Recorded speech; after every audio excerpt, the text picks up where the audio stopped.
Ladies and gentlemen, sports fans alike, welcome to another edition of Bill Swerski, Sports Talk Chicago. One of the couple, two, three best podcasts around. So sit back, grab yourself a cold one and a Polish sausage, park your keister in the French room, and listen to Bill Swerski, Sports Talk Chicago. In Chicago, you know that all sports rock. The Bears, Hawks, Bulls, Cubs, and Sox. Pick your favorite, you can choose. As long as the Packers lose. For everything you need to know, it's Bill Swerski, Sports Talk Chicago. Bill Swerski, Sports Talk Chicago. Hey everybody, welcome to another edition of Bill Swerski, Sports Talk Chicago. This is your hosts, Alex and Sean. On this episode, we'll be talking Cubs opening day. We'll be talking about Bears arrests and Bulls are streaking. All this and more on this episode of Bill Swerski Sports Talk Chicago. But first, I'd like to thank our sponsor, the Rockford Ice Hogs. If you're not familiar with the Rockford Ice Hogs, they're the AHL minor league affiliate of the Chicago Blackhawks. What does that mean for you? You get to see the stars of tomorrow today at family-friendly, affordable prices. Season is ending soon, so make sure you head on over to icehogs.com, get yourself some tickets, a hat, jersey, more. It's only 90 minutes from the city limits. Fun for the whole family. Tell them Swerski Sports sent you. All right, Alex. We've got some stuff to talk about here. We have got a little bit of Bears, not too much. We've got the safeties of the NFL draft, Cubs, Blackhawks, and it might be worth mentioning the Bulls a little bit. What would you like to start with? I think I already know. Do you know? Why don't we get some of the yucky stuff out of the way so we could start with the Bulls, I guess. All right, not too much to say. We haven't talked about them in a few weeks. They've been streaking lately, and they're right within striking distance of being in the 6th seed for the playoffs in the Eastern Conference. And this is not thanks a lot to that bad Eastern Conference. Yeah, I was about to say this is way more to do with how bad the Eastern Conference is rather than how good the Bulls are. Absolutely. Yeah. Go ahead. No, I wasn't going to say anything. Yeah. So, the Bulls have had a couple teams' numbers, and one of them being the Cavaliers, and they beat a Cavaliers team with LeBron James. That's a good thing. I mean, it's always good to beat LeBron James. I feel like that's, if nothing else, that's a morale booster, right? I guess so. I mean, you could say that. It's just still frustrating because we do this every year against LeBron in the regular season, but when we run into him in the playoffs, we don't. It's like I'd trade these regular season wins against the Cavaliers for winning at least one series in the playoffs against LeBron, whether it was his Heat in 2011 or 2015 against him and the Cavs in the playoffs. But, it was at least nice to see that a little bit. I've been really kind of praying for them to tank, honestly, but Dwayne Wade's gone. They're streaking. It's like I don't care at this point. Just do whatever. I'm not even gonna hope for anything at this point because there's really nothing I can hope for at this point. Well, it is funny that after Dwayne Wade goes down, that this team starts playing better. And yeah, I'm not gonna say Dwayne Wade's a bad player, but I think this team responds to Rajon Rondo as a leader, as a quiet leader, a leader behind the scenes, than they do to Dwayne Wade. And which is kind of odd, but yeah. And, as much as people have hated Rajon Rondo in this town, the young players adore him. They love him. And so, I mean, if nothing else is, why wouldn't you want to keep that guy at this point? Because it's not hurting you anymore. Yeah, what's funny is that not only do the young players like him, he's been playing pretty well too recently. Yeah, he's been playing very well. But I mean, the big question comes in this offseason is, what do you do with Jimmy Butler? Right. I mean, you've only got him.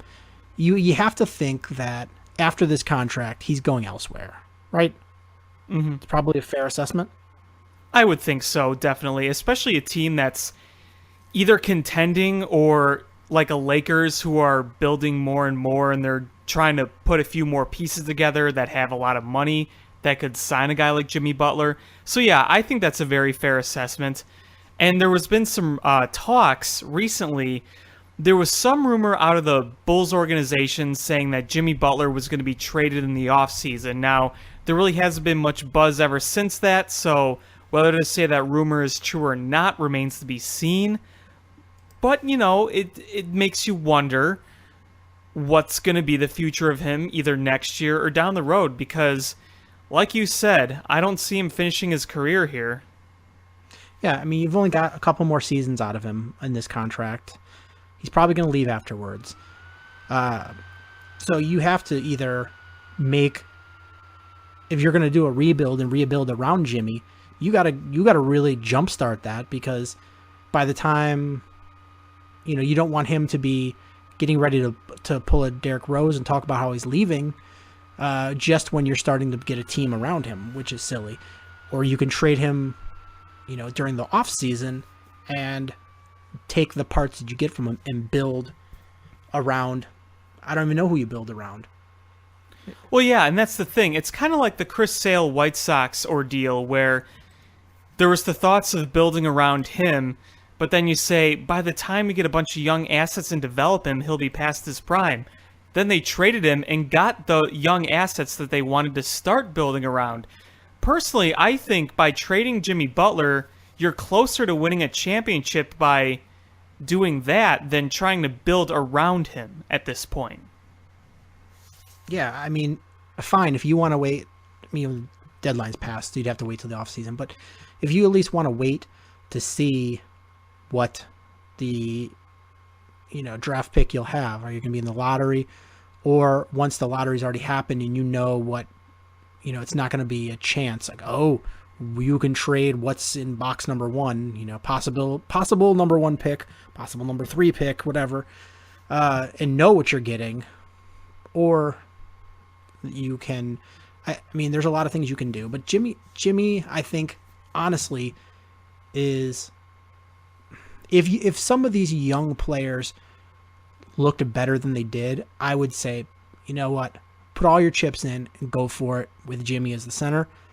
But the thing is look at the players that you have on this roster, and who is a player that's a young player that's ascending, that you could see as a solid starter, maybe even an all-star someday. Well, that's the thing. A lot of the young guys that they do have, like, let's say a Portis or a Valentine, those are good, like, role players, but you don't see them as a future all-star, really. Yeah, I mean, you know, they brought Jerian Grant in, and they thought, oh, he's the point guard we like, and he, you know, he's been meh. Yeah. You've got Bobby Portis, and you know, he struggled to get minutes up until not too long ago. Paul Zipser, I guess, has looked okay. Cristiano Felicio looked okay. You've got Denzel Valentine has been up and down from the D League all season long. And that's not going to do anything good for you, is doing that. It's not baseball. That's not going to do anything good for you. No. And, you know, you're like, okay, well, we brought Cameron Payne over, and he was an ascending star. The only thing holding him back was Russell Westbrook, because he played behind Russell Westbrook, who might be the MVP. Right. And you know what? You brought him over. He's nothing like Russell Westbrook, and he's been up and down in the D League. Not even close. So I don't know who you're building around. Like, I don't know what these players are. So if you don't have anybody to pair with Jimmy and as a nucleus, then what's the point of keeping him? Right. You know, and a lot of people are saying the same thing. If you want to build a championship team, I think trading Jimmy Butler and getting a bunch of picks that lead to good young assets is the way to go. I don't see any other way around that. And is Jimmy Butler really going to want to be on this team for a long time just for his sake? Probably not, if that's the direction they're going to try to go in, because you're not going to build a true contender anytime soon. I mean, I really still can't. You just can't call this Bulls team a contender, even if they do make the playoffs, because they'll probably make the playoffs with like a 39-40 win record, if that well. Again, the Eastern Conference is a joke, and you look at the teams around them and you say, well, even if the Bulls don't play great down the stretch, they'll still probably make it, because the Pacers have been terrible, the Pistons are terrible, the Heat are terrible, so there's nothing around them really stopping them from making the playoffs, which is kind of irritating. But, when you're in the Eastern Conference, that tends to happen. And you know what's funny is that you mentioned Zipser. It seems like there are people in that organization and like some others who are just really high on that guy. It's true. It's interesting, but they are.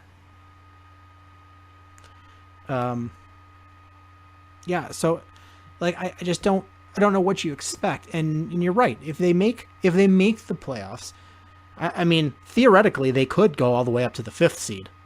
But yeah, I don't see them doing that. I don't see the Bucks falling off enough. Maybe they get up to 6 because the Hawks have been really tumbling and the Heat have been tumbling. So maybe they get, let's say, I mean, so that means they're playing either the Celtics, Cavaliers, or the Raptors in round 1. And the Celtics are going to run roughshod on them. The Cavaliers are going to run roughshod on them. The only shot they have is maybe if they play the Raptors. They seem to have the Raptors number. Yep. Mm-hmm. Absolutely. I mean, last year they were 4-0 against them. This year they're 2-1 against them. They should have been 3-0, but they blew that lead very late. Yeah. So I mean, there's theoretical chance, but do you honestly see them beating a Celtics or a Cavaliers? Because they got to beat one of them. No, it's almost funny. I think they'd get crushed even worse by the Celtics than the Cavaliers, if you ask me. A young, athletic team in the Celtics, I think I think that's a sweep right there. I think they have their way with the Bulls. Yeah, I mean, best case scenario and this isn't even a good case scenario, is if they were somehow able to play like the Bucks in the second round. But the Bucks are, young and athletic, and I would think they would run all over the Bulls too. Oh, absolutely. Did you see those first 2 games they played against the Bucks? I mean, they lost by 30? That is an athletic team. Yeah, the Bulls just can't match up. No, not at all. Especially against the Greek Freak. I mean, I say this over and over again. The Greek Freak is as athletic of a ball player as you will find in this league. And he can just stomp all over a team like the Bulls. Yeah, I mean, yeah, I don't. Who stops him? Who guards him? No one would be able to catch up to him. He'd be jumping all over anyone they try to put on him. Imagine if you tried to put Nico on him. Oh my goodness. That would be a recipe for disaster. Yeah. And the thing is the Bulls can try to sell the argument that, if we make the playoffs, we're an ascending team, and we're going to build around Jimmy, and we're going to bring in free agents because we've got money. Who are we bringing in? Jeff Green? Manu Ginobili? Blake Griffin? Like Andre Iguodala? Wasn't there interest in Blake Griffin from the Bulls? Wasn't there a report that they were interested in Blake Griffin? I thought I heard something like that. I mean, you hear bits and pieces there, but I don't know. I don't see him meshing well with this team, and I don't see him coming to the Bulls. No. I mean, we could bring Derrick Rose back. 4th surgery now. I know. I saw that news and I was like, I'm not joking you, I was watching something on DVR and it came across the ticker at the bottom and I was like, what? I'm like, is this something old that I had on there? And I was like, no, this is new. And I'm like, this is like an April Fool's type thing run late. Get on my phone, and I'm like, oh my God. Like, this just might be the end of his career at this point. Yeah, I mean, if he tries to come back, which he probably will, and he plays, and if he sustains another significant injury like that, I think you have to call it quits. I mean, people are telling him to call it quits now, which has got to be really hard for him considering his age, but man, this is going to be his 4th knee surgery. I mean, unbelievable. It's really, really sad to see what Derrick Rose became compared his MVP season. The next prodigal son of Chicago, more or less, and it reduced to this. It's mind-boggling. Yeah, I mean, the guy was such a shining star, and it just didn't last very long. And I feel bad. I mean, he wasn't the representative of your team that you wanted in your highest paid, most, the face of your franchise, because he was a mumble mouth, and he didn't recruit other players, and he had a very NBA version of a Jay Cutler attitude, where the with people more on the team, talent. But his teammates will defend him, just like Jay has teammates that'll defend him. But outside the organization, people will just what's his deal? And all the weird stuff he does, and the bad advice he gets, and just every misstep he can make in public. And then you have the sexual assault trial, and I don't know who's going to give him another shot. Like, who's going to take a chance on him? Right, I know, and that's weird to say. If you would have said this, in 2011, you'd be thinking, wait, one of the NBA's next stars is in this situation? It's really kind of it puts everything in perspective. How when one thing goes wrong, it could just lead to a whole avalanche of a bunch of things going wrong. And with Derrick Rose, it's like, I never thought he was a bad person and had any bad intent. He wasn't really smart enough to handle himself well in some situations. I mean, unfortunately, he got some really bad advice over the years, and he just wasn't one to be like a big time a leader, or like the face of a franchise you would see in like a Rizzo, or like back with Michael Jordan. That just wasn't his personality, and unfortunately, it kind of led to some not so good things. But all in all, it's just very, very depressing to see.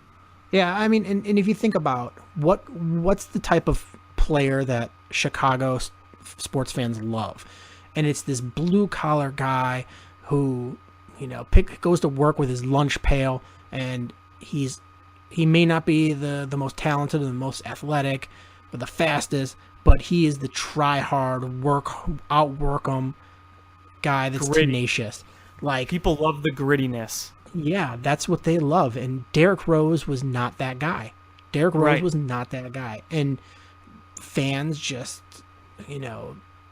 they just lost their minds. And it's hard to be objectionable, or it's hard to be objective about Derrick Rose if you're a Chicago fan, just like it's hard to be objective when you talk about Jay Cutler. They're very similar players. They're very polarizing. And they both suffered some significant injuries the past few years, which has really kind of cut down on their time. And unfortunately, both eras ended, the Jay Cutler era and the Derrick Rose era, they ended in disappointment because they were supposed to be the people that would contribute and lead the way to a championship. And that didn't happen with the Bulls and Derrick Rose, and it didn't happen with Jay Cutler and the Bears, because the expectations for both those guys were to lead their respective teams to a championship. The first championship since the great '85 Bears, or the first championship since the Jordan era. And they both got to the finals of their conference around the same time, but they just couldn't get there. They lost to a rival team. There's some really weird parallels the more that I think about it.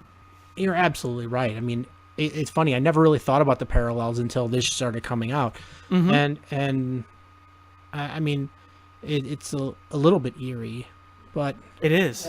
and both teams finally made the call to part ways with the that player, and after they're gone, you start hearing people who 99.9999% of the voices you heard prior to them leaving was they need to go yesterday.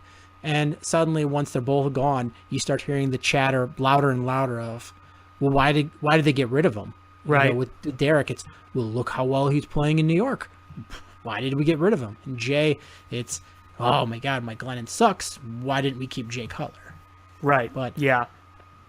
So, it's just a weird thing, and I feel bad for the guy. And like you said, I don't think he's a bad guy. I just think he's socially awkward. I think he's not, not the quickest on his feet with his words, and he just got a lot of bad advice, and it was too much too soon, I think. Yeah, and it all came crumbling down at like once. It wasn't like a gradual set of things through his first few years. It all came tumbling down the year after they lost in the Eastern Conference Finals, because that season that team was walking on air. So, it can't change the past, so you just got to keep moving forward, however moving forward is. Absolutely. So do you want to move on to the Chicago Bears, or would you like to talk Blackhawks? Blackhawks are much more fun to talk about right now. Just saying. All right. So we got a couple of games into this week. Two really nice ones, and then a little bit of a rough one yesterday. The game the other day against the Penguins was nice. It was really nice to see a bounce back win, because this team had, if you read Twitter too much, the sky was falling and this team was destined for failure, and they were going nowhere, and they were not going to make the playoffs. One and done in the first round. And they bounced back with this win, 5-1 win against Pittsburgh, and honestly, I think it could have been worse than that. Oh, yeah, absolutely. I mean, Fleury made some saves where,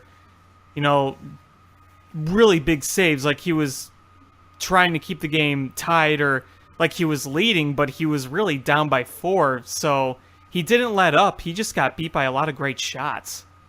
Yeah, and, I know Pittsburgh, has a ton of injuries, but still, this team was, at the time, I think the second best record in hockey, and the Blackhawks go to their stadium and do this to them on the cusp of the playoffs starting. Yeah, and what's really funny is that when this is all happening, people are kind of questioning, okay, here are the Hawks. Are they going to start slumping by the playoffs? Hence why people were kind of panicking a little bit. Like, was it like, well, they just hit their peak and now they're coming off again? And they showed they're really not. Sometimes you have a couple of bad games. Sometimes the puck doesn't bounce your way. Sometimes you're just not in it. It happens. And what's so nice about all this is that they were able to win the division. So they have home ice throughout the whole Western Conference playoffs, because not only did they win the division, they clinched the top seed in the conference. So, is the sky really falling? No, it's not. Yeah, absolutely. And there was some nice things in this game too. It wasn't just the score, but you're seeing a really confident Nick Schmaltz, which when he first was on the team in the beginning of the season before his demotion, you saw some talent there, but that it looked like a deer in the headlights a little bit. And he's come back, and he's just got this confidence. And it's funny because the Rockford team they don't perform well as a team, but they develop players really well. Right. You look at some of the other teams that are dominant year in year out in the AHL, and you're not seeing those that translate into NHL talent. The Blackhawks, they're able to extract this talent from Rockford, and they're using it like it's supposed to, and they're using it as a developmental league rather than trying to be the minor league champions. Right, and that's probably a good thing because you really can't judge a farm system based just on how good an AHL team is doing, because there are some AHL organizations, the Wolves for example, among like many others like the Hershey Bears or Cleveland Monsters, where year in year out they are good, and that doesn't mean they have the best farm system or prospects for their respective affiliated NHL teams. It just kind of means that the AHL team is well run and they build teams to win, and that means you have a lot of good AHL players who wouldn't transition at all into the NHL. So you really got to look at who the Hawks have in the system and how they're individually developing, not as a team. Yeah, and also in this Pittsburgh game, you see Tanner Caro look pretty darn good as the second line center in place of Anisimov while he's still out on the injury. And that's really promising, that if something were to happen, there was a setback and Anisimov is not able to play in that first round, then you at least have Tanner Caro who can step in, and this line is still functioning really well. I mean, in this, Panarin had a goal, and Kane had 2 assists. Panarin also had an assist. So you're seeing that line still perform really well without Anisimov. Yeah, look at what Nick Schmaltz has done. The chemistry he's built with Taves especially. He looks like he's been in the league several years. That's the awesome thing about some of these kids. And I loved what I've seen from Tanner Caro. He was a really nice surprise because, we've seen some guys come from Rockford who just kind of flop apart. We've seen like guys like Nordstrom or Brandon Peary, people like that, just kind of not really do much in the NHL. But man, Nick Schmaltz, Tanner Caro, Hartman, all these guys coming up through the system this year, it's like they've all been pluses. They've all been wins for the Blackhawks this year. And another thing is everyone assumed that once Hossa started declining, or if he had a major injury, that it would really hurt the performance of Jonathan Taves. And Hossa has been moved around to different lines all season, and Taves is having a really good season without him. Yeah, he had that rough patch for a while, but then he started to find things, and ever since then, he's been playing really, really well. And that's another great thing about Marian Hossa, is that you move him to another line, no biggie. He still does what he does. He's like a fine wine. He still goes out there and plays like one of the better players in the NHL. Yeah, I mean, that's just got to be intimidating to a lot of teams going into the playoffs, that you're like, crap, look at how well Marian Hossa is playing. He's a bottom 6 right now for the Blackhawks. Yeah, when you have a core like this with all this experience and all this young, promising talent, it really makes you feel pretty good. Now, there's one area the Blackhawks are struggling in that needs to get a little better in the playoffs. Let's face it, they're not very good at the face-off right now, except for Jonathan Taves. They were saying this on the radio during the intermission, I think it was the Penguins game. They were saying how the only reason they're not dead last in face-offs this year is because of Jonathan Taves. It's almost like the Angels weren't last in offense last year because of Mike Trout. So that's one thing that some of these young guys got to work on, are the face-offs, but everything else they're showing is working pretty darn well. Yeah, face-offs have been pretty atrocious for this team as a whole. Taves has carried this team as far as face-offs, so you're right about that. Yeah. Blackhawks also played the next game after the Pittsburgh game. They followed it up with a game I thought would be much tougher than it was, with a 3-1 win against Columbus. Yeah. And that, I thought, should have been a much bigger spread than it was. But some things I took away from there are Columbus played really physical, dirty. They played dirty.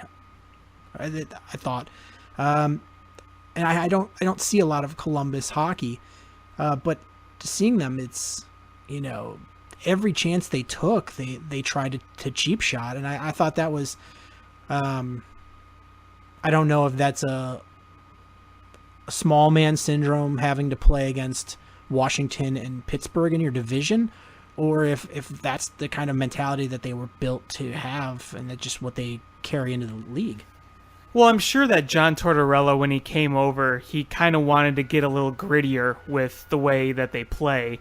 You got some guys on that team that are really fast, and you got some guys that are pretty big, and they probably want to play a little more physical because they have a lot they have to deal with in that conference, whether it's Alex Ovechkin and the Capitals, Sidney Crosby and the Penguins. You got the Rangers. You got a lot of big teams that you have to kind of keep up with. And right now they're really doing something special now. A lot of that has to do with Sergei Bobrovsky and how well he's playing. And you look at the game that they played against them, the Hawks maybe could have won that game 5-1, but Bobrovsky made some really, really good saves. He only let in 2 goals because the third one was an empty net. But I get what you're saying overall about the physicality of that team. It was a little unexpected. We used to see the Blue Jackets a lot. They used to be in our conference, and back then they were pretty bad. But this rejuvenated team that you see in Columbus right now, in the East, you only see them twice a year against the Hawks. So, I don't watch Columbus highlights that often, kind of like you. But that's something that interesting to think about when they get into the playoffs. Yeah, and you're right about Bobrovsky. He was phenomenal. I was getting so frustrated because just great save after great save. Yeah, this could have. the Hawks really played a great game that night. Oh yeah, they played a fantastic game, and there was some great shots that Bobrovsky just stood on his head for. This could have easily gotten way out of hand. Sure, absolutely. And you think about some of the saves he made. Not only were they great saves, but he didn't give up any loose change. He soaked up everything like a sponge. Yeah, the thing is, even more to his credit is the game basically started off with a power play for the Blackhawks. Yeah. There was a penalty so early on, then the Blackhawks took advantage and changed the way it was played. Corey Crawford played really well. The defense for the Blackhawks played really well as well. That lone goal was, and this has happened a few times in the last couple games, is Hjalmarsson, he had a tire blowout. Yeah. And just completely bit it. And Foligno just basically walked in and all the way to the goal and shot at him. Yeah, it's very unlike Hjalmarsson. And like you said, that's been happening the past few games. And you're just thinking, what's going on? That's not him. What is he doing? Yeah, it's I don't know if it's older, if it's just a lot of miles, but he's had some real up and downs, and hopefully he can just get it all straightened and worked out by the time the playoffs start, because they're gonna have to ride him hard. Yeah, and I have a feeling he will. Knowing how this team plays in the playoffs, I would have a better feeling more than not. I wanted to bring this question up with you. I brought it up with a number of people, simply about the playoffs. Who would you want to face in the first round? Who's your ideal candidate for first round matchup for this team? If I'm the Blackhawks organization, I probably want Nashville, just because I think they know them so well. It's a close travel. The fans travel well to Nashville. There's not these long flights with cross the border or another coast. I think Nashville is just a good option. But as a fan, I'm rooting for Calgary in the first round. Yeah, I know, right? I really want to see that. And if you mathematically wise, the Blackhawks could play. They could play Calgary. They could play Nashville. They could play St. Louis. They could play Edmonton. They could even play San Jose still at this point in the first round. Yeah, it's really, really, really open. And I'm going to tell you straight up, and I know people have disagreed with me. I don't want to see St. Louis in the first round. I really don't. Nope. Nope. I don't want to see them either. I think the Blackhawks are much a better team and a much more poised team, but I do too. They're like a thorn, and they've, I think they're a very talented team, and they're hot right now. They're red hot right now too. Yeah, so it's one of those things. Is like, I'd rather see them play the Wild in the first round and beat up each other, and then you have the one who survives, the first fight. Yeah, exactly. I get what you mean. And think about it, the Blues don't want to lose to the Blackhawks in the first round. They beat them last year, and they've really kind of perked up ever since Mike Yeo took over. We'll see how that translates in the playoffs, but I don't know, just right now, I really don't want to see St. Louis. The way they're playing, the way they're rolling, I think it would be really bad timing for the Hawks. Now, do I think they could beat them? Yeah, absolutely. I think the Hawks are more talented.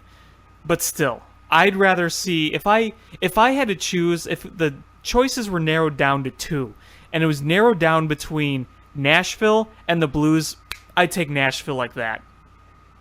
Oh, absolutely. And the way it's going right now, and there's only a couple of games left in the season. If the playoffs were to start today, Anaheim would be playing Calgary, Edmonton would be playing San Jose, Blackhawks would be playing Nashville, and Minnesota would be playing St. Louis.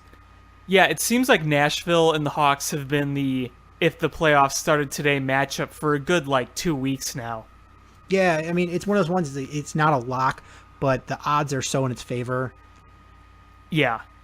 And what's nice is that this time around, unlike the last time, we will be able to open up the first round at home, whether it's St. Louis or Nashville, because the last two times we played St. Louis or Nashville in the first round, we've had to open up on the road. Heck, even in 2014, too. In 2014, we opened in St. Louis. In 2015, we opened up in Nashville. And then last year, again, we opened up in St. Louis. So this time, no matter who we play, we will open the first two games at home. So, there's that. I know it doesn't really mean that much to the Hawks. It really doesn't, but it's kind of a nice thing to have. Yeah, and the nice thing also is we know we've got it really limited to who we could play.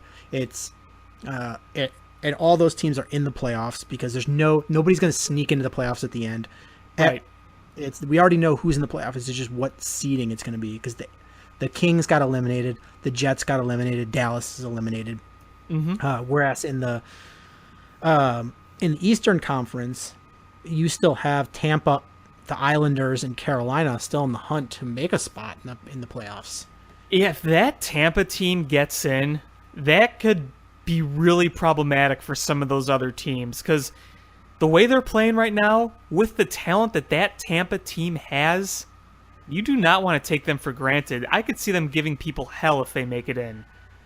Oh, absolutely, and they would be. I mean, I know they would be playing Washington in the first round, but if you're Washington and you have to play Tampa in the first round, that's got to be terrifying to you because you're like, why do we lose so early in the playoffs every year, and we're playing this team that's on fire?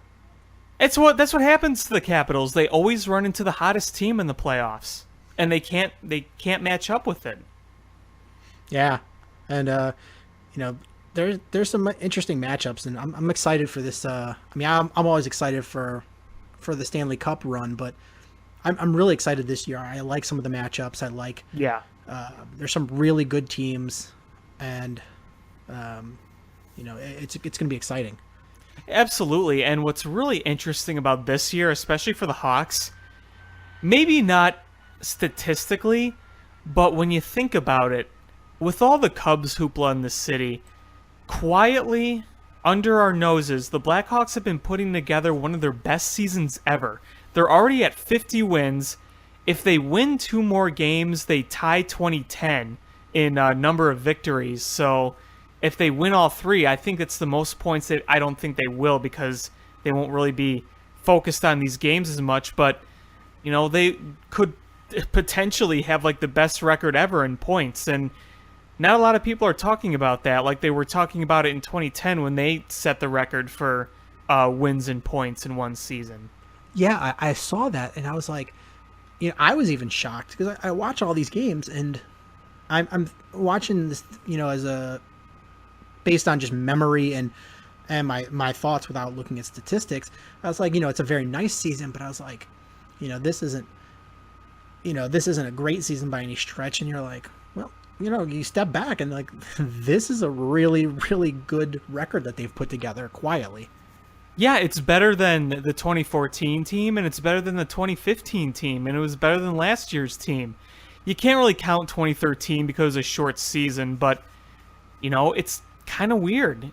Because there were people going into this year that were not really expecting much from the Hawks this year. There were some people saying they weren't even going to make the playoffs, which I thought was ridiculous, but I think it's fair to say a lot of us didn't see this happening. I didn't see us being number 1 in the Western Conference. I thought maybe they'd be like they were in 2015, kind of a third place, or maybe even a wild card, because I thought St. Louis was going to be a lot better. I thought the Dallas Stars were going to be a lot better. I thought the Kings were going to be better. The Ducks have been hot as a... I thought Nashville was going to be better. I thought the Kings were going to be better. So it's a combination of that and just the way that these young kids mesh together eventually, the way they found their chemistry. They've done it better than I suspected they would. So the Hawks keep putting down the doubters.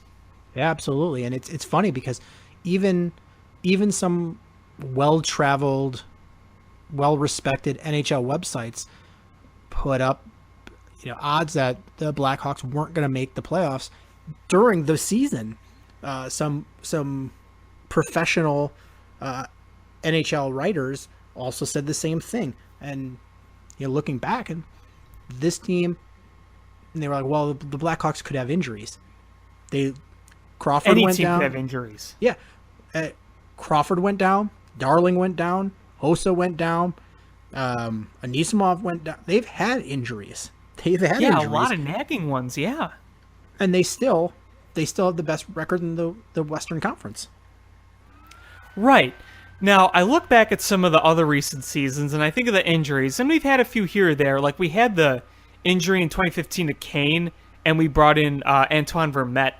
And, I'll also be honest with you, and I gotta stop being so pessimistic at times. I thought the injury to Kane, I thought that threw their cup chances out the window that year. I'm like, well, we lost our best player. There goes that. But then he came back in the playoffs, and we all know what happened at the end there.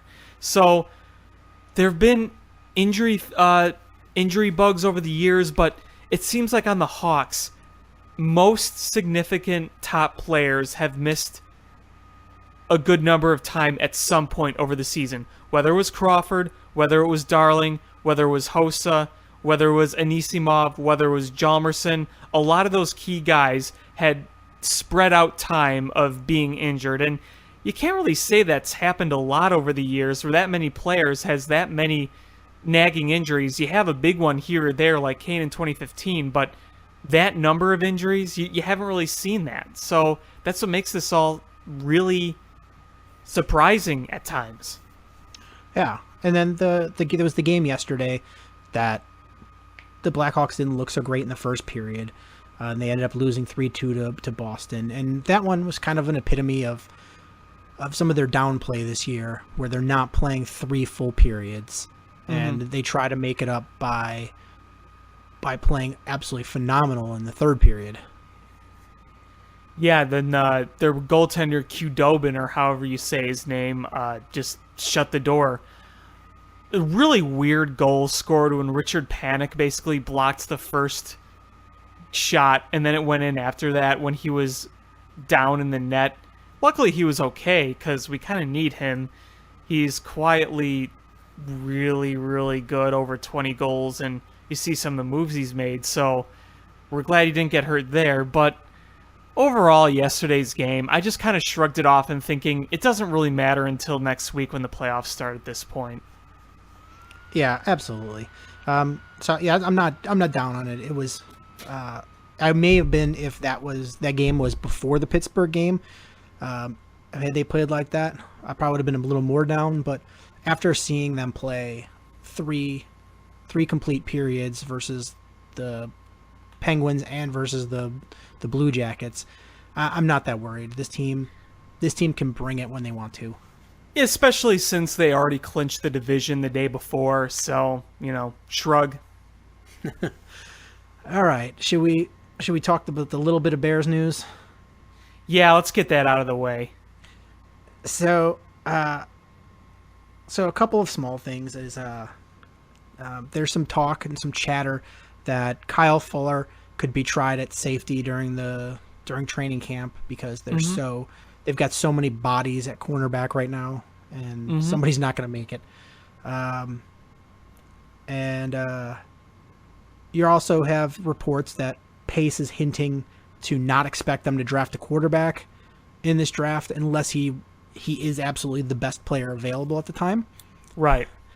And you also have, this is the time of year where no matter what any GM says in this league, you can't believe them because it's probably a lie. Yeah. But the biggest news is DeAndre Hall got arrested and tasered in Iowa.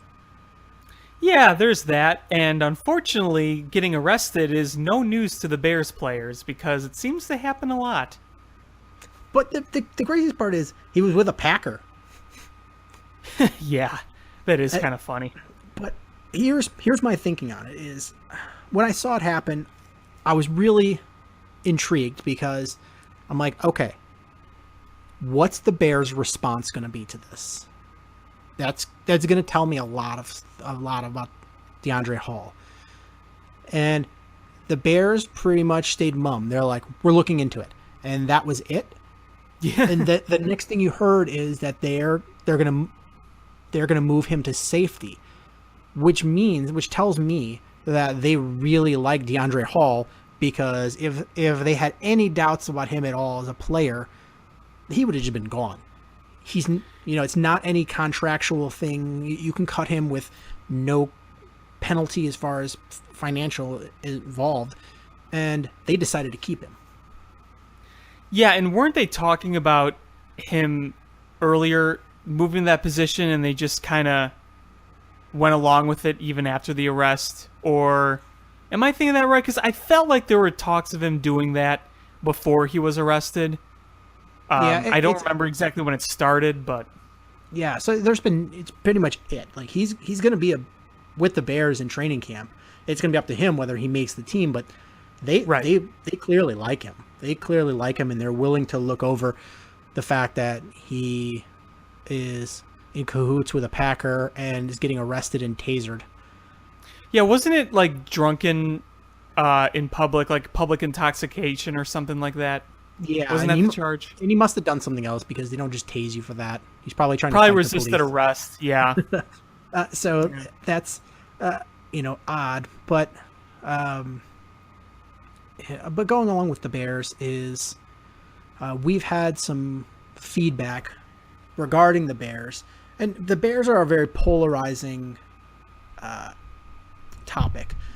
The Bears are, no matter what the Cubs do, no matter what the Bulls do, no matter what the Blackhawks do, they might be the talk of the town for that time, but this is always has been and always will be a Chicago Bears town. So when you discuss the topic, deep feelings are involved, and oh sure, and you run the gamut of opinions. So we had one regular listener who likes being shouted out by name. So Young Future, he sent us a blog post that I'll link on the website about how he feels that the Bears have made enough moves that they're going to be a contender for a playoff spot this year. And then we've had some other comments where they felt that the two of us did not hold the Ryan Pace's feet to the fire enough. And that his drafts have been pretty good, but especially this year, his free agency signings have been abysmal. And I can agree with him on certain points. The two of us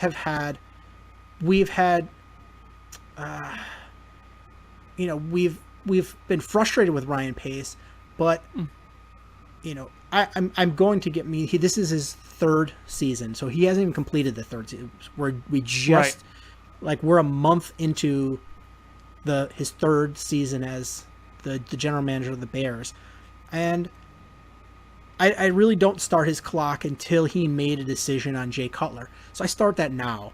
Now he has his big boy pants on. Now is when I start holding his feet to the fire.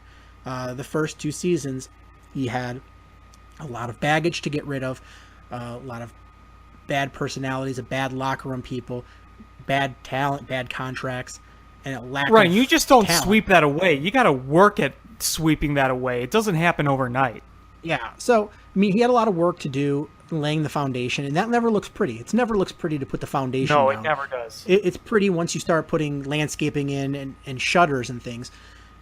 But now is at the point where the foundation should be there, and he should be building around that. And that quarterback position he's made a choice, and I'm not gonna.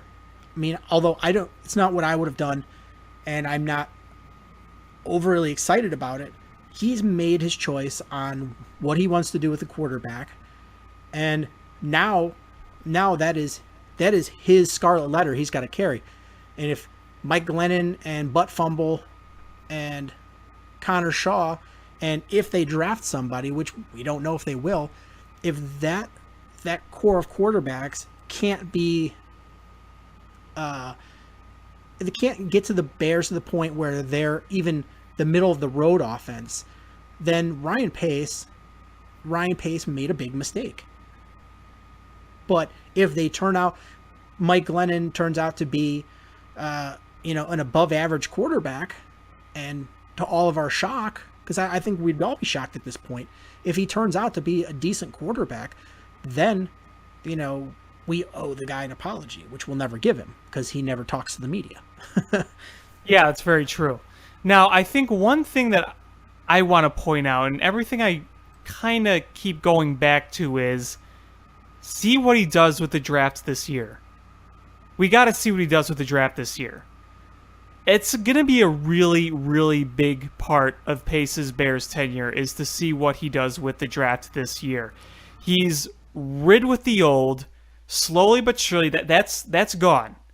So now we are at the point where we are really starting to lay the bricks on top of the new foundation. And he's got to do what he thinks is right, and hopefully it is right. So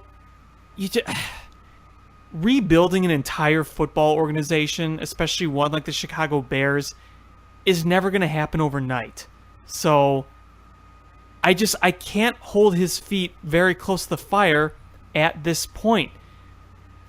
I don't understand what he could do differently to suddenly make this team great again, like with the snap of a finger. What can you do to do that? You really can't. You have to build an entire team. You have to build depth on that team. You don't just snap a finger, sign a few guys, and all of a sudden you're amazing. And you see a lot of these teams that go from worst to first. A lot of the times they have a lot of good assets. They have a good mentality. They have what they need to move forward with that. The Bears are still building up on that. They need more assets. They need more talent. They need to really kind of develop a team philosophy going forward. So that's all got to happen first. And you know what? If it doesn't work out, then we will hold his feet to the fire. We will hold him accountable. I just think right now it's kind of early to do that. And yes, I know he's been here since 2015. I know. I'm frustrated too that the Bears have been this bad for a while. Believe me, I know. If I could live in a perfect world where they suddenly became great, believe me, I'd take it. But you just got to keep in mind it's a lot of work. Yeah, and this comment also had in it that they think that this class of free agents that the Bears have brought in has not only been poor, but detrimental to the future of the team. All right, I'm not on board. The first part I can buy. I'm not that crazy about what they've brought over. Prince Amukamara. I was lukewarm on him coming out of college, and I just never thought he realized his potential. Quentin Demps is nice, but he's older. Mike Glennon is not sexy at all, and you paid him some solid money.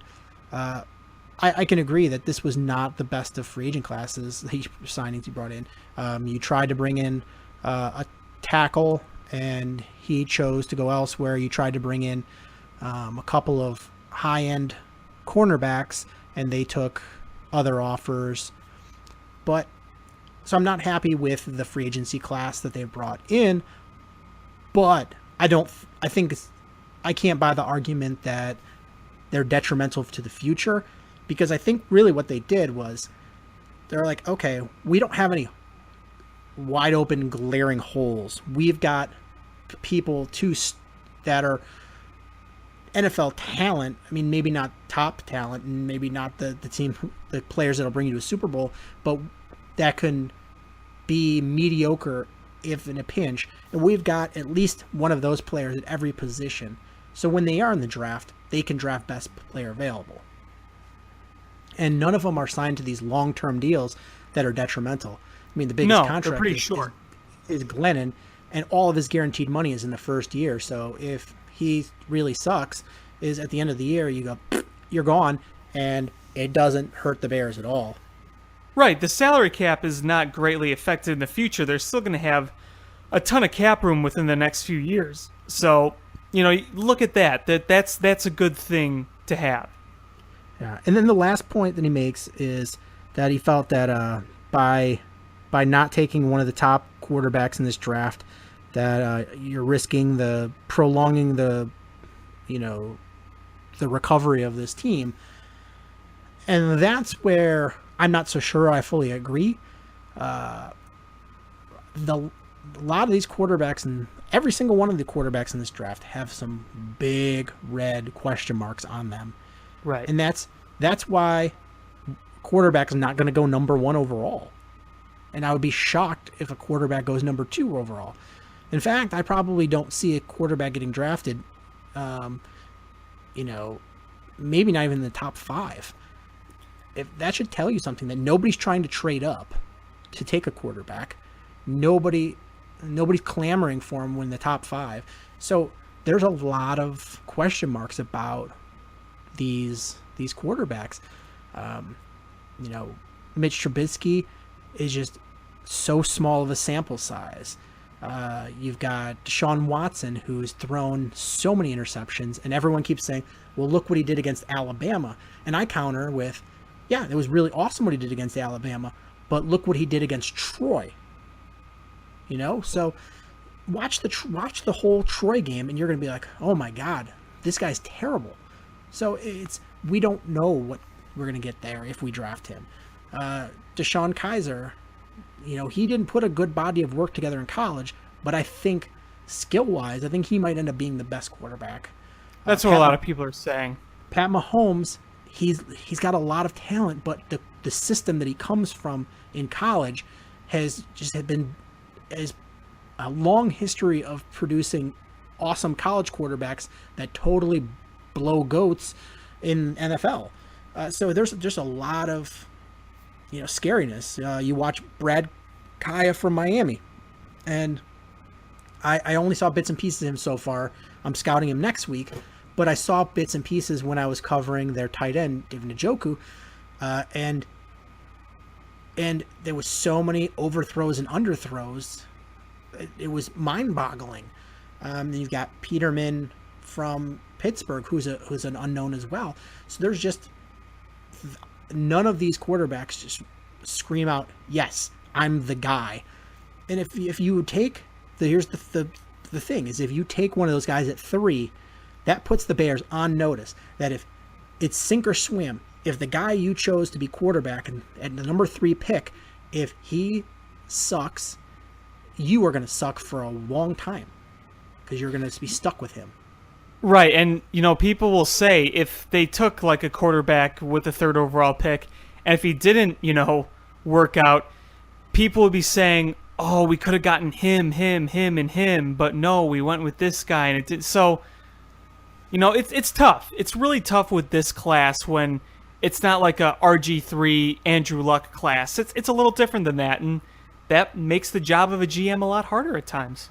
Yeah, absolutely. So, I mean, I don't like this position, and after we talk the Cubs, we'll talk a little bit more about the draft, because we'll talk about the safeties in this year's draft class and my mock draft 2.0.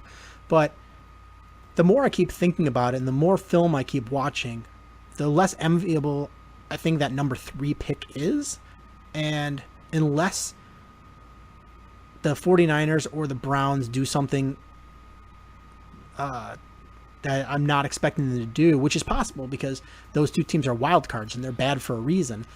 Yeah. Unless they do something boneheaded, I think the Bears kind of get stuck having to reach for somebody, whether it be somebody with questionable medical history or reach for a player who's pretty darn good, but you think you can get them 10 to 12 spots later, or you go with a quarterback that's a really big gamble.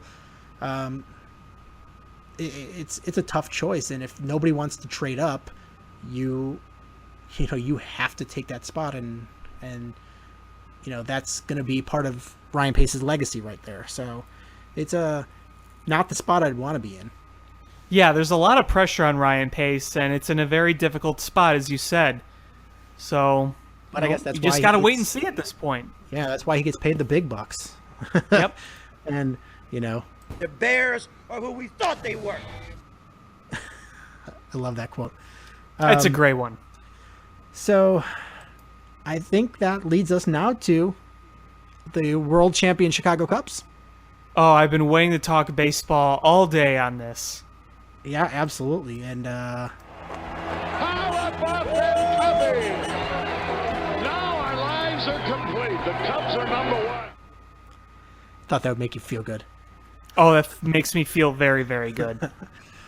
So last night was opening day for the 2017 season for the Chicago Cubs, and it didn't go as well as we'd hoped.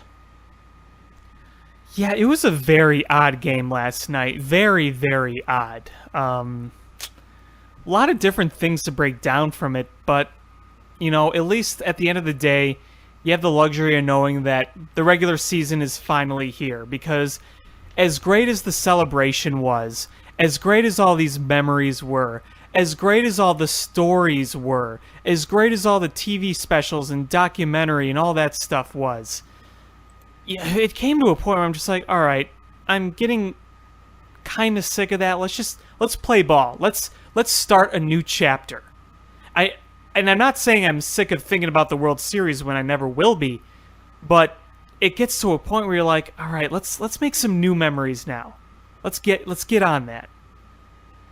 Yeah, absolutely. And the nice thing about having won the World Series last year is that honestly, sitting down and watching this game, my nerves weren't going crazy. Like I was actually able to sit down and enjoy a game, which was like the most un-Cub-like thing I thought I could ever do in my life, is enjoy a baseball game where my team is good. Right, and think about this. Think if the Cubs didn't win the World Series last year. Think if they lost that Game 7. Whether it was the fashion that they did or they just flat out didn't win. How different this opening day, this spring training would feel.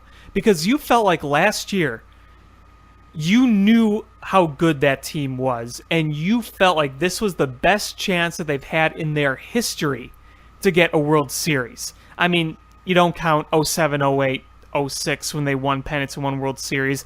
I mean like in the true World Series era when you had a playoff format. So for the past 50 years, you're thinking to yourself, this team is better than any other team that we've seen before in this era. probably the best team ever, considering how different baseball in the league was back 100 years ago.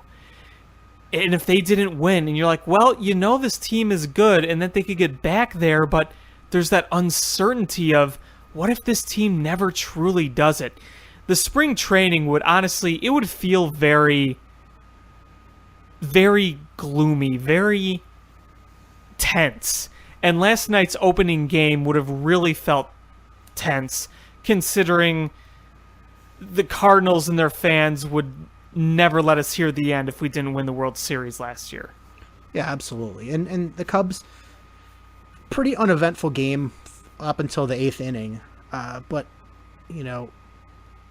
having Kyle Schwarber, let's talk some points here, is it was a great start to the season for Kyle Schwarber and a really great start to the experiment of having Kyle Schwarber lead off. That was honestly, I think, the biggest positive I got from last night, because he was 2 for 3, a single and a double, and he was hit by a pitch. It was like on a ball 4 full count, so it doesn't go as a base on ball, but it might as well should have been. And that at-bat he had in the 9th inning, no, it was the 8th inning, sorry.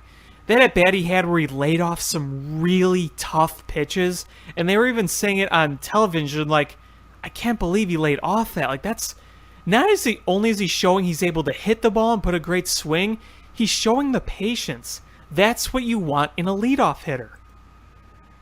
Yeah, absolutely. And, Chris Bryant was not the start of the season that you wanted to see with, the follow-up to his MVP season, going 0 for 4 with 3 strikeouts and 5 left on base.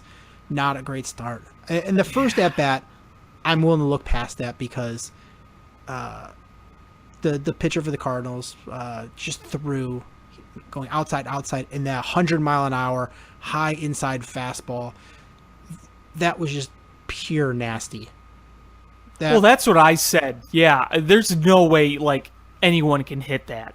Yeah, so that one I look past. But the rest of the at-bats, I was not that impressed by what Bryant had done. Same thing with... Especially in the 8th inning. Yeah, and the same thing with Hayward's new swing. I know he's notorious. You pull his statistics in April and the beginning of May, his whole career, and he's been pretty abysmal. But I'm not seeing much different as far as his results from last year. Well, that's what a lot of people are saying, and I kept the optimism all offseason. I'm like, he's going to turn around, he's going to turn around, he's going to turn around. But you look at the swing, it's still got the same problems. There's too much going on. There's too much swiveling and movement. You're not going to square up the ball. So, though his swing is a little different where he holds his hands, the same awkward motions and jitterness and the everything kind of twisting and turning is all still there. Yeah, that's a little worrisome. I'm not gonna start to panic until we hit late May and he's still swinging like this. But first week of June and he's still hitting like this. Now I'm gonna start to worry a little bit. But right now I'm just gonna back off. And right, me too. It wasn't his fault that they had lost this game. No, it wasn't. And I'm not going to complain about his contract ever, because he came and he helped us win a World Series. So I'm not going to complain about it. And it's not my money, so I don't care. Yeah, exactly. Why are people so anal about the money? It's not your money. It's not going to cost the Cubs anything great in the future. People say, oh, well, what if you got to pay Rizzo and Brian and blah, blah, blah. It's that if you look at the way things are worked out, that's not going to affect it. It's not. So don't worry about it. Yeah, and plus, you know what? Is the Ricketts are billionaires. I don't care. Let them spend their money. They have unlimited resources. Yeah, they've got so much money that they can pay everybody, and that's why it doesn't affect it. It's why it doesn't affect it. It's because there's so much money there. Sure, he's getting paid a lot. Even if he does when they try to re-sign the other guys and Hayward's still making a lot of money, they got plenty of it. Yeah. John Lester it's hilarious. I swear, every time that he pitches, it always looks like he's struggling and that it's a bad outing. And then when he gets out of the game, you look at the score sheet and you're like, man, that's a good line he put up. You know, I was thinking about this today. John Lester is one of the weirdest pitchers in baseball. When you think about it, he really is. Yeah, he's hyper aggressive. He's so quirky with his not throwing to first and his his aversion to feel the ball, and just his he won't give up even if it's a bad count. He's still going to go after you. Even if there's a guy on base, he doesn't care. He's like, run, I don't care. I'm going to strike this guy out. It's just a weird mental, whole makeup of a pitcher. Right, and this kind of gets me to something I wanted to talk about, and it was him and Wilson Contreras yesterday. It was pretty obvious that there were some points in the game where they were completely out of sync, and there was completely just something not right there. I mean, you even saw the one time when Wilson Contreras caught the ball, and the motion of how he caught it or where he caught it wasn't where John wanted it, and it affected the count, and John Lester was screaming at Wilson Contreras about it on the mound. I don't know if you remember that. I think it was in the 4th or 5th inning. Yeah, I mean, John Lester's a very fiery guy. And yes. David Ross is so laid back. And I think part of it is, part of being the catcher for John Lester is putting up with John Lester. Same thing with John Lackey. They're very similar mannerism type of guys where they're just so fired up that they scream and lash out at everybody.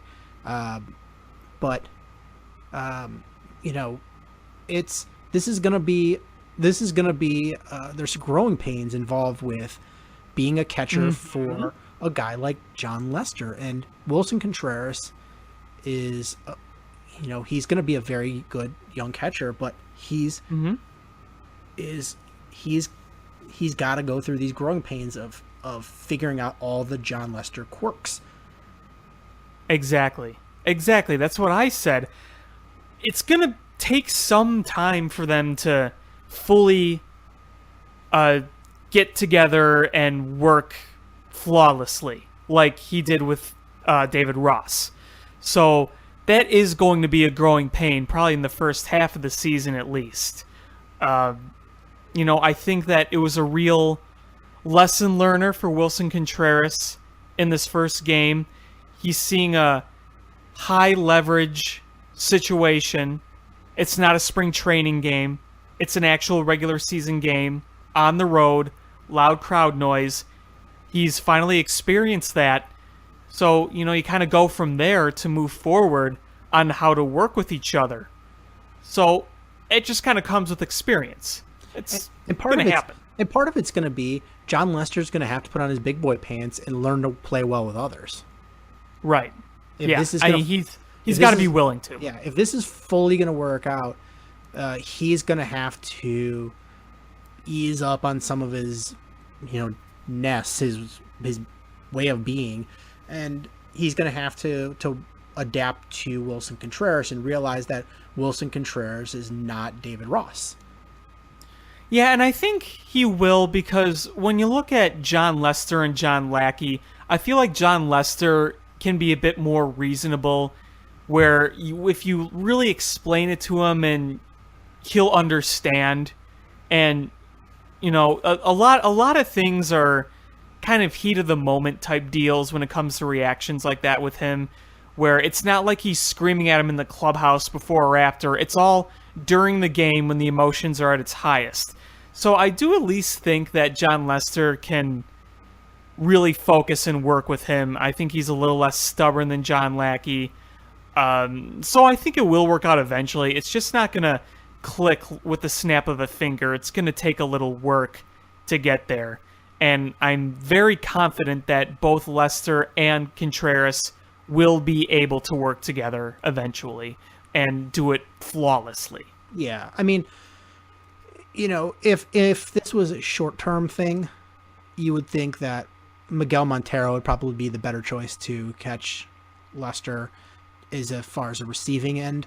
But as far as, stopping runners from running and being able to pick guys off first, and having his bat in the lineup and looking at this more of a long-term thing, the answer is clearly you have to have Wilson Contreras. Right. Right. And so that's just the fact of the matter is David Ross, it's not like they didn't re-sign him. He voluntarily chose to retire. So, put your big boy pants on, John, and work with him, because Wilson Contreras is going to be your catcher barring an injury. Right. And it's kind of funny because if this was Miguel Montero 4 or 5 years ago, he would be catching John Lester. There's no question about that. But his throwing ability isn't where it once was. His blocking ability isn't where it once was. And the hitting ability isn't where it once was. So that's why Wilson Contreras, like you said, is obviously the right guy for the job. And, it's not really a knock on Miguel Montero's talent, because it's not the talent. It's he's older, he's had some back problems, and he just physically can't do what he used to anymore. Yeah. What else about this game? Honestly, the story of this game was Carlos Martinez stuff was nasty. It was just filthy. But honestly, is after they won this game, the Cardinals acted like they just won the World Series. And you know what? This is game 1 of a 162 game season. And if you look at your rotation, is after Carlos Martinez, it goes down significantly. Well, that's what I'm trying to argue here, is that, you could... Obviously, Martinez is a great talent, but it's not like you have 5 Martinezes in that rotation. You're not a Mets. I mean, I'm curious to see how Adam Wainwright does tomorrow against the Cubs, and then you have what, Waka or Lynn, or... I don't even think Waka's in the starting rotation at this point. I don't even know. I looked at the depth chart recently, but I can't remember exactly how the rotation, goes together. But, the Cardinals really, you can just tell they really want to stick it to the Cubs this year more than any other year. Absolutely. Because we stole their thunder, and they want it back. Yeah. Yesterday, they wheeled out all their World Series trophies. Yeah, it's just, they're petty, and they're led by petty Mike McCarthy. Mike Matheny, sorry. Right. He is such a petty little crybaby. He really is. And so, I don't know. That's the team is, they've got aging players and they don't have top end talent. Carlos Martinez had a great night. He's got great stuff, but he's a lot like Carlos Rodon for the White Sox, where if his stuff is on, he's filthy, but it's not always on. His location's not always there. So, this is going to be, it doesn't mean that this guy's going to pitch like this every single game. You were saying about Mike Matheny, and there are a lot of Cardinals fans that don't even like him. I've said this before. I think Mike Matheny has benefited from inheriting a really good roster. And, there have been some heated rivalry moments over the years with Tony La Russa. But Tony La Russa was one of the best managers in baseball for a very long time. And you could respect the talent he had as a manager. You really could. Where, Mike Matheny, you don't have that same respect for him. And the whole thing about not having fun in baseball, it's like, really? Come on. And a lot of this, he's saying that because of what the Cubs are doing. And I never thought we'd see the day where the Cubs got under the Cardinals' skin so much. Yeah, it's true. And in this game, the Cardinals won. But, Strop didn't look very good. No. But Montgomery had a mistake pitch. And then what boils down to it is they scored that first run on a crap thing where one of the best fielders in baseball lost the ball because some complete moron thought it'd be a good idea to put a white background, where the player's vision is, the infielder's vision is. Right, and the thing is, that could be really dangerous. If you can't see a scorching line drive with an exit velocity of 110 miles an hour coming at you, that's kind of dangerous right there. So, that whole thing was crazy. It almost brought me back to the Cardinals Devil Magic days that, were pretty recent, basically from 2011 to like 2015, where it just seemed like every little thing was going the Cardinals' way. I'm like, geez, it feels like the Cubs-Cardinals days of old. Yeah, I had somebody reach out and ask if I thought that it was the Cardinals being devious with that play, and honestly, no, just because that would be pure luck of being able to put that up right when that happened. Yeah, and it was an official MLB banner, so yeah, I don't think it was the Cardinals. No. Yeah, it was somebody didn't think that out. Right. It's the reason. It's the reason why center field is, there's that section of center field that's always blocked off with no fans. The batter's eye. Yeah, you don't want to block the batter's eye visibility from seeing the baseball, because it comes so fast and it's just a white blur, and you need to be able to have a neutral background to see it as best as you can. And same thing with an infielder, is when that ball is being scorched right there. I mean, that was an easy double play for. Oh, it was right. Yeah, it was right at him. And he lost it, and he didn't recover it until it was too late. And at first I thought it was the umpire blocked his vision, or not the umpire, the official at second base. And because he moved out of the way, and I was like, did he get in the way? Did Lester get in the way? I'm like, something clearly got in his way, and I thought it was a person. And then he was pointing. The way it looked, it was something clearly with his blocking his vision, and then he kept pointing with his fingers to his eyes, and then they mentioned that it was the banner, and I'm like, oh, you can live with it if it's a person that's part of the field of play. But when it's a banner that Major League Baseball put there, that's frustrating. Yeah, and at first what I thought it was because Fowler was breaking for second on a steal. So at first I thought he was going over to cover second when the ball was hit, like a well-executed hit and run. But then I thought it was the umpire getting in the way, and then they talked about the banner. So that whole thing was very strange, and you're probably not going to see that very often. So you just kind of shrug that silly thing off. One thing I wanted to talk about when you brought up the bullpen, I think it was pretty clear Mike Montgomery didn't have his A stuff, because a lot of everything he threw was in the dirt. They weren't chasing his breaking ball. It wasn't as sharp. He got a really good strikeout with Stephen Piscotty, but once he walked Colton Wong, I knew it was over. Randall Grichuk destroys the Cubs, and it wasn't a good matchup with a lefty-righty and nowhere to go. So that was a little disappointing. But considering everything that happened in that game, we still tied it in the 9th inning. Yeah, and this is game 1 of a 162 game season. Right. And the Cubs are playing in a weak division. You expect the Brewers and the Reds to be bad. Right. You expect the Pirates to be at best a 500 club. Mm-hmm. And it just, the talent level after Carlos Martinez on the Cardinals, it goes down significantly. And they're the Cardinals, and they're gonna win games that they shouldn't win. They're gonna pull them out.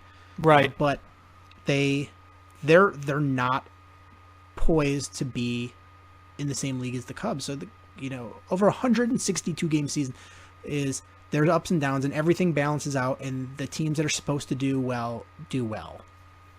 You lose 54, you win 54. It's what you do with the rest, as they always say.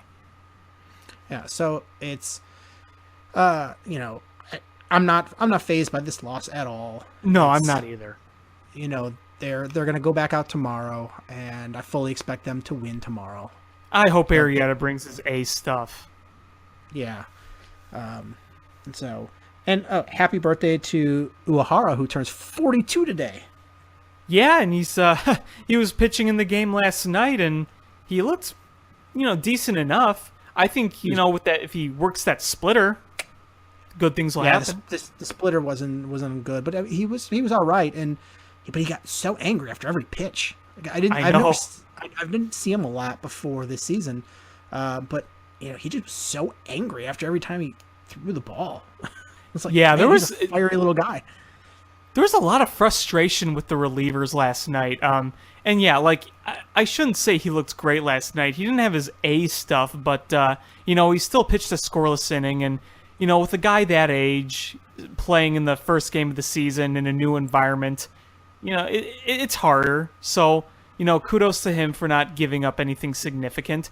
Carl Edwards Jr., he was an interesting one because after he walked the bases loaded, you saw him scream into his glove, and I felt like the Cubs pitching unit as a whole last night was just getting really frustrated because we saw them get ahead of a Cardinal a lot.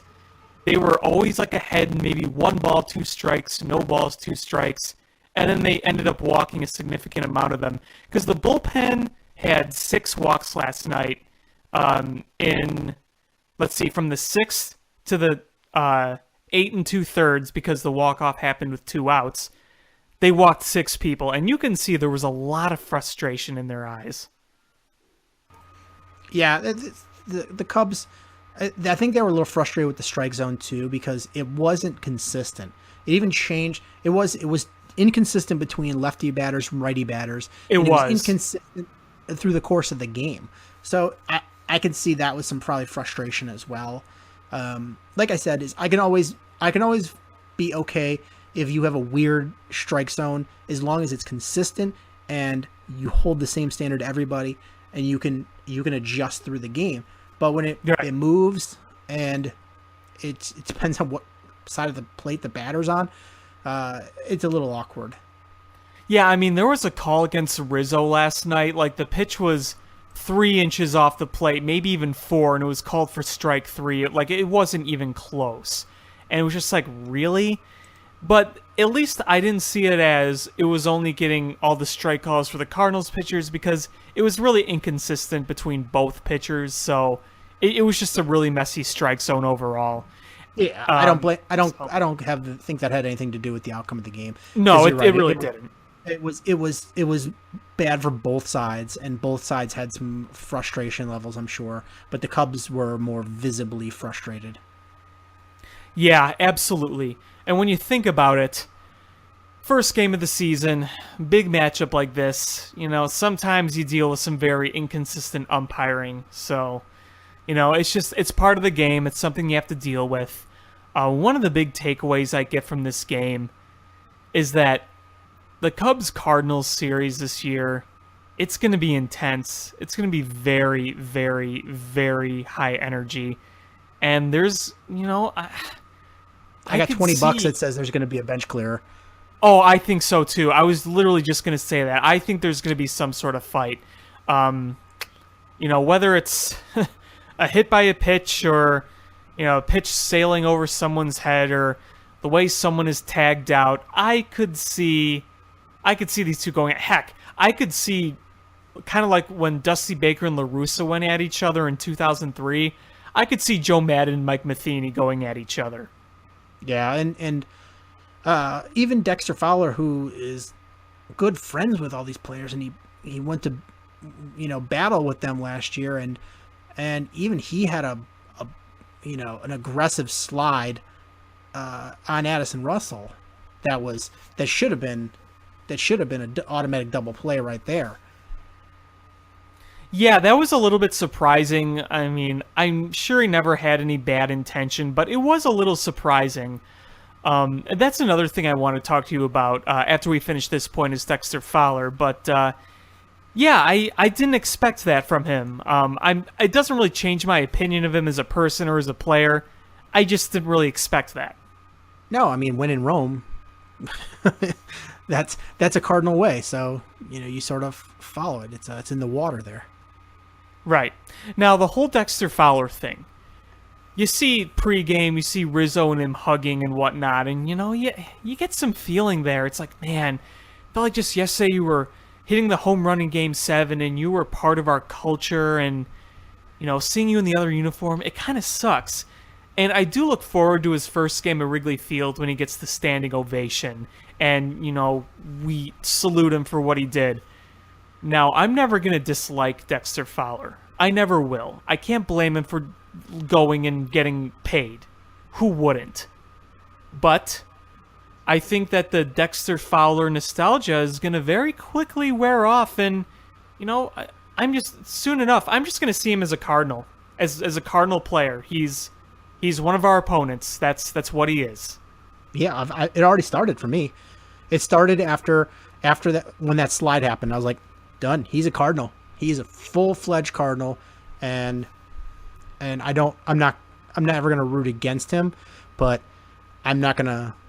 I mean, he's, as far as Cubdom goes, he was a guy who was on this.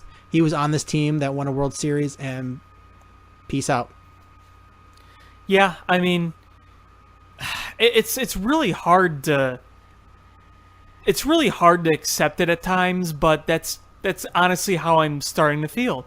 Like I said, I'm never going to dislike him. I'm never going to hate him. I'm never going to have ill feelings towards him. I'm never going to call him a traitor. I will always be thankful for what he did in a Cubs uniform, but he's not in a Cubs uniform anymore. He is a Cardinal, and, I'm not going to be like, if it's a big game and the bases are loaded and Dexter Fowler comes up, and if he hits a grand slam that causes the Cubs to lose a game, either early on or down the road, I'm not going to say, oh, well, it's Dexter Fowler, he's still really cool. It's like, no, he's a Cardinal, and I'm going to want him to strike out on 3 pitches. Sorry, but that's how it is. You could call him a Cub forever, sure. You could remember him as a Cub forever, but he's not a Cub forever. He is a St. Louis Cardinal. Yep. Is there anything else you wanted to talk about with this Cubs game? I wrote down a few points. I think I pretty much covered everything. Like I said, for tomorrow's game, if we could take a quick peek at that, really hoping Arrieta has the good command tomorrow. I really hope that he mixes in everything, and, I'd love to see him go 7 innings. Luckily, we had this off day right after we had to use the bullpen quite a bit.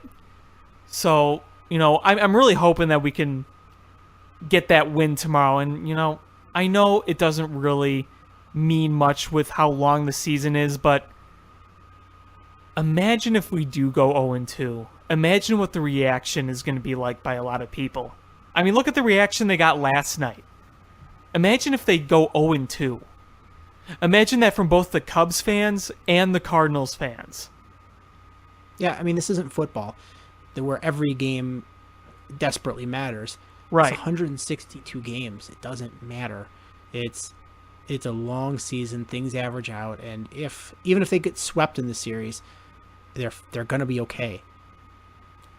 Yeah, and then you're going to Miller Park afterwards, and then you come home. So it's a rough way to start the season on the road against your biggest rival, and a rival that's always going to be good to some extent. Maybe not as good as they once were, but the Cardinals are always going to be at least good.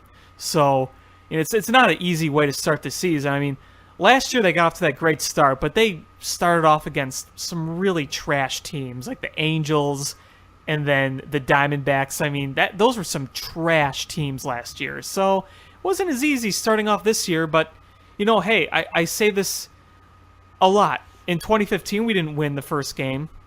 Look what happened. In 2008, they lost the first 2 games. Look what happened.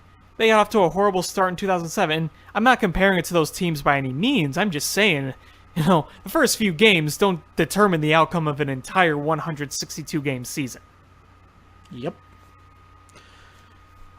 So let's move on to the last point for this episode. Is every week between basically the Super Bowl and the NFL draft, we cover one position of players in the draft and really break them down. And what I do is I watch actual game film of these players.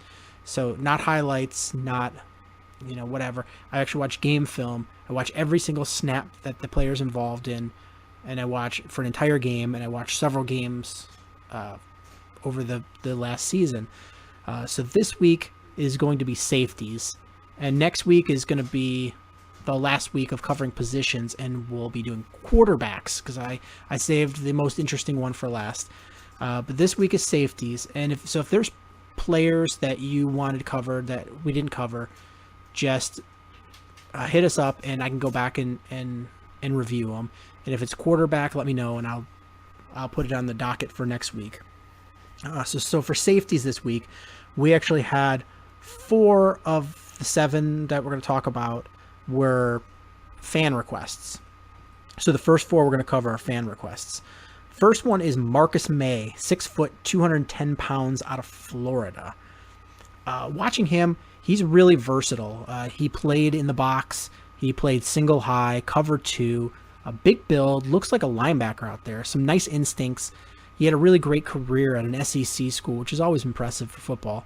And he'll either challenge a blocker or evade a blocker. He can do either one. But the cons is he's not as fluid of an athlete as you like, especially at the safety position. And he's not the best tackler. He's more of a dragger downer, like grab you and just pull you down. And he's not a big hitter. For a guy his build and his size, like he should be a bigger hitter than he is, and he's not a big hitter at all. I think he's a really decent pro prospect. The issue with him is that he's not good enough on deep balls to be that great free safety, that center field's free safety, and he's not physical enough to be that 8th man in the box, like strong safety type.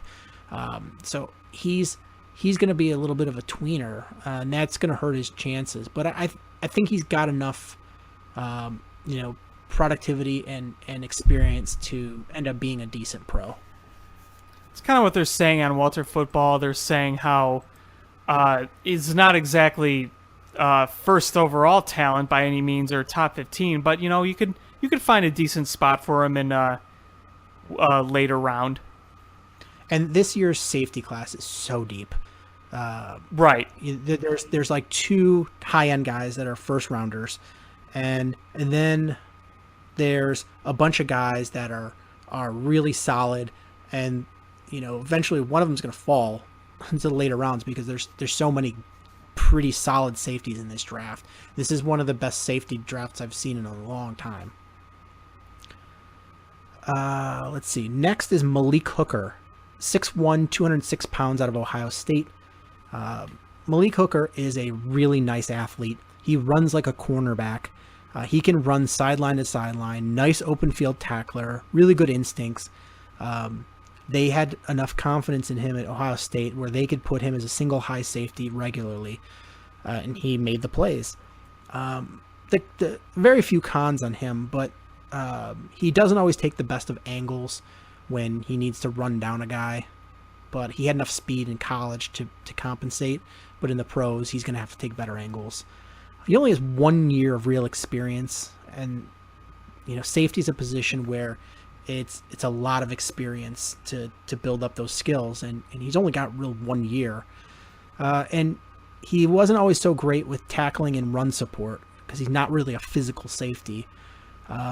Honestly, I think Malik Hooker is the ultimate boom or bust pick. He's still so raw and he has so much talent, but I could see him being a Hall of Fame safety, but I could also see him being a guy who just never makes it. And part of it is, the scariest part for me is that he has a torn hip labrum, and that's painful. And that, for a position with a guy who's plays a lot with his athleticism and speed, is going to hurt him. So that scares me a lot. And if I was drafting him, I would really, really, really, triple check with my doctors to make sure everything was okay, because he's going to go high. Yeah, because what WalterFootball.com says, numerous teams have Hooker as their top-rated safety for the 2017 NFL Draft. However, he may not be the first safety off the board because of that injury. Absolutely. I don't think he will be the first safety off the board. And if that is the case, it's going to be due to that injury. Next up is Obi Melifonwu, 6'4", 224 pounds out of UConn. This guy is a monster as far as his size. Super tall, really athletic, experienced 4-year starter at UConn.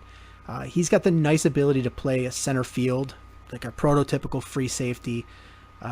He's a former cornerback, and you can tell in the way he plays. Great cover skills. The knocks on him are he really lacks great instinct at the position. He played well, but his instincts aren't always there. So he might be a step slow, might be a little flat-footed, and you definitely can catch him a bit flat-footed. And especially when he needs to turn and run with a receiver, when they do a fake and a deep out or something, and he's not. You'd expect a guy 6'4", 224 to be physical, but he's not physical at all. I think his height and athleticism are going to get him drafted much earlier than I think he deserves.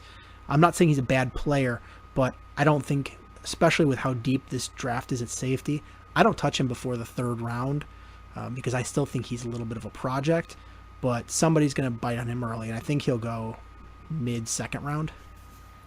Yeah, the projected round take right now is between 1 and 2, leaning towards 2. So, to your point, that's what a lot of people are also thinking. Yeah, I don't think he's a bad player. I just, I think you're not going to start him day 1. You're gonna have to work with him a little bit. The last one that was a listener request was Lorenzo Jerome, 5'10", 204 pounds out of St. Francis. So it was hard to find some tape on him, but I got a hold of some, not a lot. So this is much less tape than I normally watch. Nice instincts, and he has the ball tracking skills of a wide receiver, and he's really aggressive at the point of attack. But he's a little short at 5'10", and he's not very fast, and he's a little tight in the hip, which is a big red flag for safeties. He's going to get dinged on that a lot, I think, by a lot of scouts. But I've seen some really high draft grades on him from some anonymous scouts and some named scouts, and I don't see him really as anything more than a special teamer, to be honest. I just don't think he has the athleticism or speed to play that position. Yeah, right now his projected draft is 3rd or 5th round, so clearly not a 1st round guy or a 2nd round guy, with some flags there with his size, but he does have some nice qualities to him, like let's see what it says here. A lot of ball skills, good at intercepting the ball. So there's clearly some upside here, according to this report. I really don't know much about this guy at all, but it kind of shows what you're talking about with the size, especially. Yeah, he's got the catch radius of a wide receiver. Hands are great. I wouldn't be surprised if you told me that he played wide receiver at some point. His hand is pretty well ranked. So yeah. So next up is Buda Baker, 5'10", 195 out of Washington State. Pros on him are he's got 4.45 speed, so he is really fast. He's really aggressive in run support. Despite his size, he's really physical. I mean, he is probably the most passionate safety you'll find in this draft. He was a huge cog in a Washington defense that I loved watching this season. Smooth, fluid in movement, quick change of direction, great closing speed. Honestly, the only knock I had on Buda Baker is his size. If you put him in Obi Melifonwu's body, where he's 6'4", 224, this guy would be easily a top 5 pick. But he's 5'10", 195.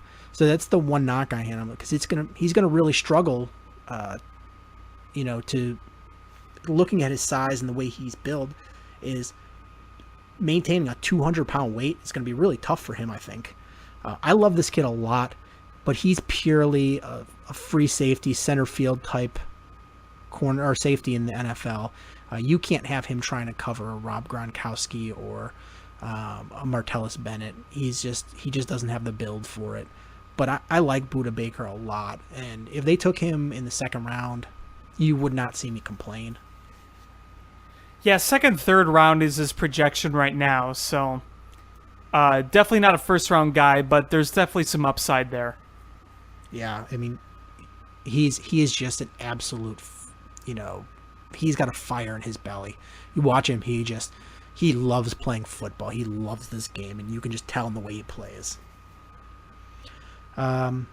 Two more guys. One is Jamal Adams, 6 foot, 214 out of LSU. Pros on him is fairly decent hands, very physical player, smart player. The leadership skills, both what you can see on the field and reading about him, is just the leadership skills that what you desire for the captain of your secondary. He's got good enough speed and the instincts to be a great center fielder, but he's big enough and physical enough to cover any tight end. The cons I have on him are, his speed is decent, so when you clock him in a 40 in the underwear Olympics, it's fine, but when you watch him on the field, he's a little bit of a strider, so kind of like Matt Forte, where it takes him a little bit of time to get up to his top speed. And Jamal Adams is not as athletic as you would like him to be, but everything about him screams Darren Woodson to me. I think he makes an immediate impact on a team. The only question is he worth the 3rd overall pick? It's the only question. I think he's a very good player, and he's going to be a solid player in this league for a long time. A lot of people are buzzing about him and the Chicago Bears possibly, so it'll be interesting to see there. And the last guy I looked at as far as safeties is Jabril Peppers. I had to have my Michigan guy in there because I'm a Michigan guy. And 5'11", 213. He's another really fast guy, 4.46 speed. Very, very, very athletic. But he's physical like a linebacker, and he's super versatile. I mean, he played slot corner, free safety, strong safety, linebacker, great blitzer, which is for a guy like Fangio is great because you can utilize him in so many different ways. He can be a dynamic presence on offense or in special teams. The big knock on him is his lack of big play production at Michigan. He was involved in a lot of plays, but the interception numbers just weren't there, and he can get caught a little flat-footed at times, but he is the ultimate definition of jack of all trades, master of none.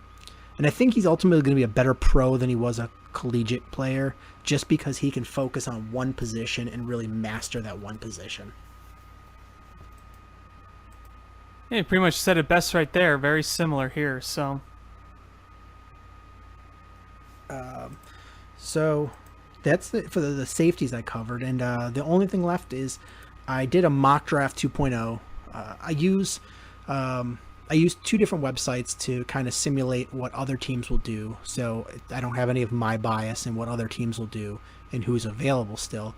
I use ontheclock.com and first-pick.com that kind of they pick through artificial intelligence what the other teams will pick based on team needs and rankings of players, etc., etc.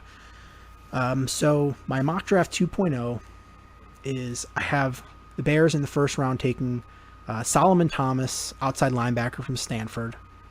Round 2 taking Malik McDowell, defensive tackle out of Michigan State. Round 3 having them take Buda Baker, free safety out of Washington.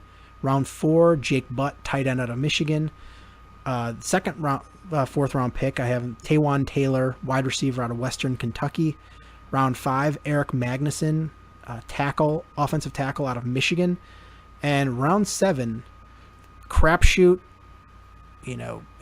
boomer bust, Chad Kelly, quarterback and nephew of Hall of Fame quarterback Jim Kelly, quarterback out of Ole Miss.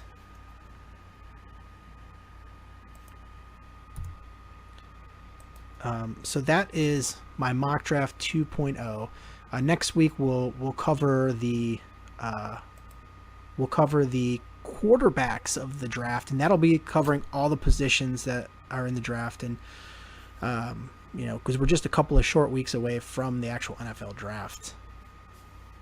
Yeah, it's coming up pretty quick. We're talking about it for such a long time, and all of a sudden, here it is.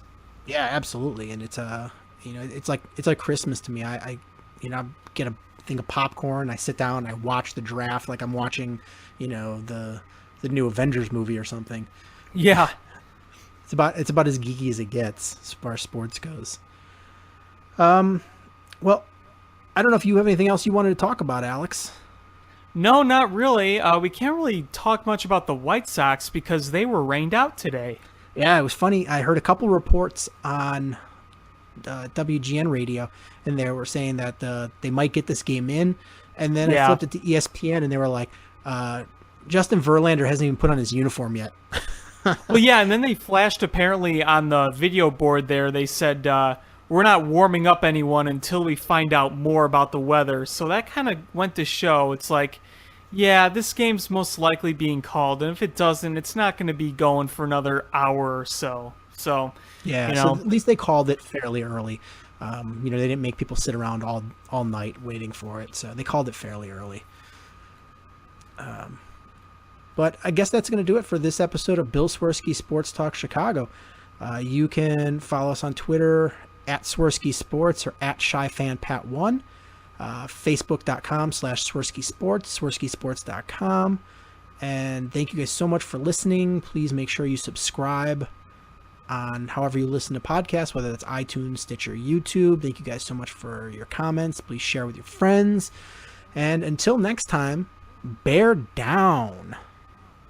Cubs win! What a lucky break!